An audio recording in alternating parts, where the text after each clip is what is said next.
Next part of basketball we want to go over is shooting. Today Jeff is going to show us the BEEF method of how to shoot a basketball properly. The B stands for balance. Jeff's going to balance the basketball on his fingertips using his pointy finger as the guide. Next, Jeff wants to eye up his target. So when Jeff is looking at the target, he's shooting front rim, and he's looking at the eyelet that is right in front of him to take away air. If you look at the full front rim, you grow air. So you want to take away air by using just the eyelet. Then the second E is elbow. He wants to point that elbow at his target and continue to balance using his shoulder and his elbow on his target. Finally, follow through. His follow through has to be pure and it has to be high. He wants to bring his hand all the way up over top of his target that he's looking at and follow through to the bottom like he's reaching to the bottom of a cookie jar.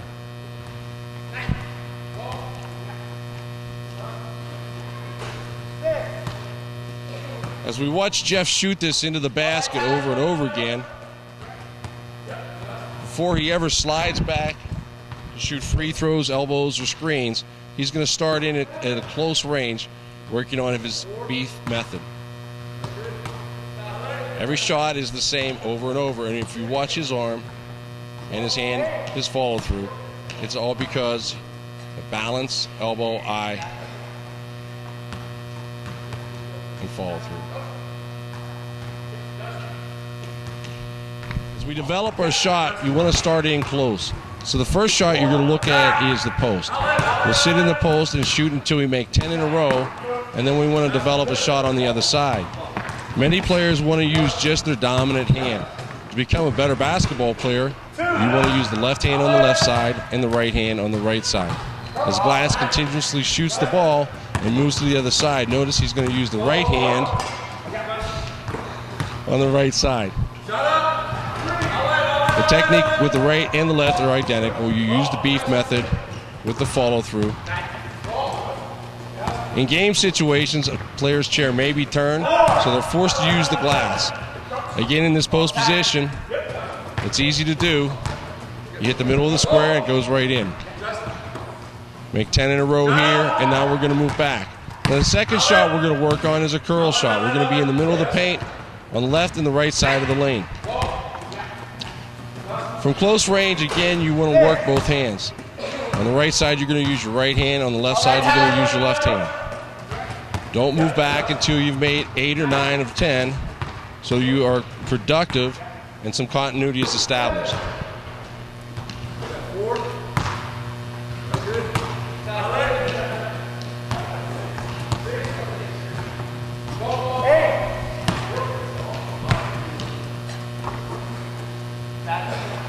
Off of the curl shot, we're going to go outside and try the 12 to 14-foot screen shot. And we want to be able to shoot the screen from all three positions, a high, low, or middle screen.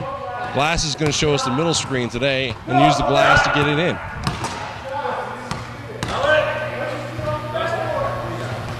Find a comfort level with shooting the screen shot. This is one of the most important shots in wheelchair basketball. Go! Shot. 9.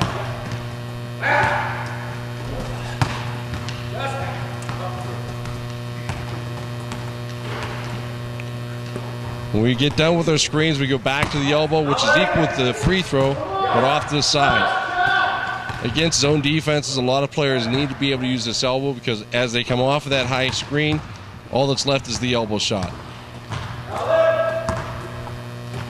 Try to make 7 of 10 before moving on to your next shot from each side.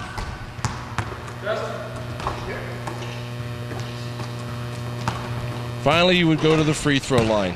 This is the most important shot in the game. Besides the elbow, besides the screen, besides the post, making free throws late in basketball games is the difference between winning and losing. For USA, we want to see the guys make 75% of all their free throws to be successful.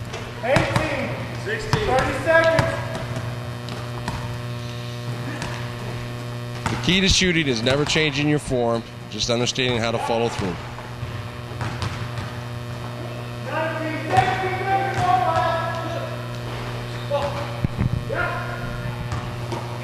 A drill that we use for USA Basketball that helps players develop and use game speed is pyramids. We ask the players to make 9 of 10 from the post from the right, center, and left.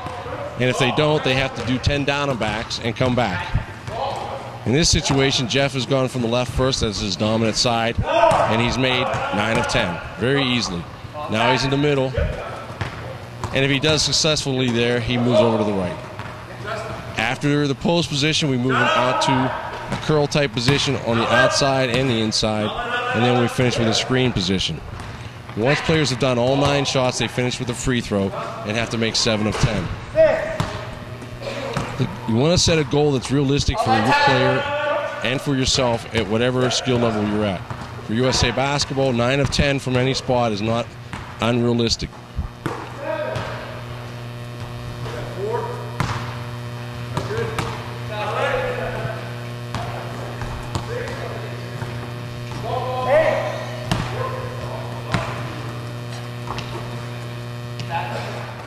All right, and that one, Glass only got 8 of 10, so he's stuck doing 10 down and backs.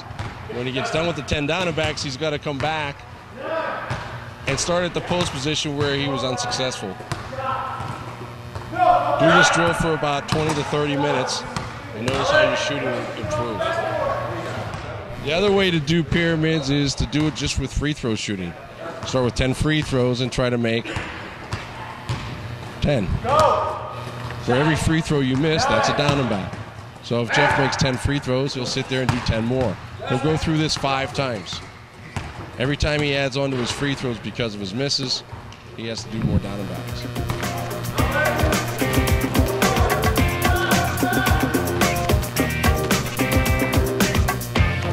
How'd you do? So Jeff would do 3 down and backs.